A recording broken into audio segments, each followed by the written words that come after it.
Dalam kunjungan ke Kota Palembang, Menteri Dalam Negeri Tito Karnavian didampingi PJ Wali Kota Palembang meninjau lokasi olahraga di Kambang Iwa untuk mengecek kesiapan fasilitas yang ada. Dalam peninjauan ini, Mendagri menekankan pentingnya Palembang memiliki lokasi wisata olahraga yang memenuhi standar internasional dan ingin Palembang tidak hanya dikenal sebagai kota olahraga, tetapi juga memiliki berbagai tempat wisata dan hiburan yang menarik bagi wisatawan. Kunjungan ini menjadi langkah strategis dalam upaya meningkatkan kualitas infrastruktur olahraga dan pariwisata di Kota Palembang yang diharapkan dapat menarik lebih banyak pengunjung dan memberikan dampak positif bagi perekonomian lokal. Di sini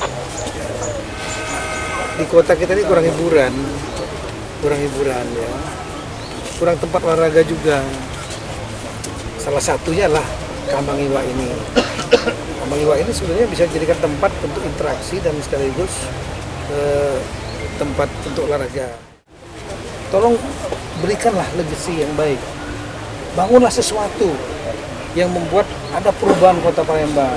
Salah satunya.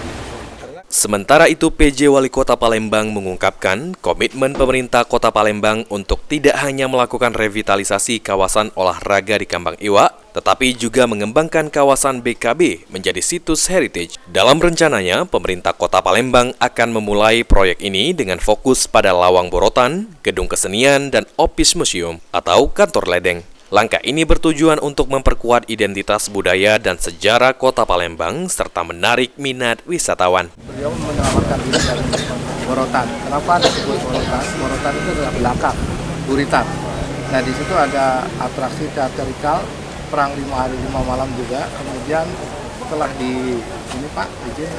dikonstruksikan dengan para budayawan dan seniman kita, jadi ada acara setiap tahun. Setiap tahun ada semacam festival. Aji Delia, PAL TV.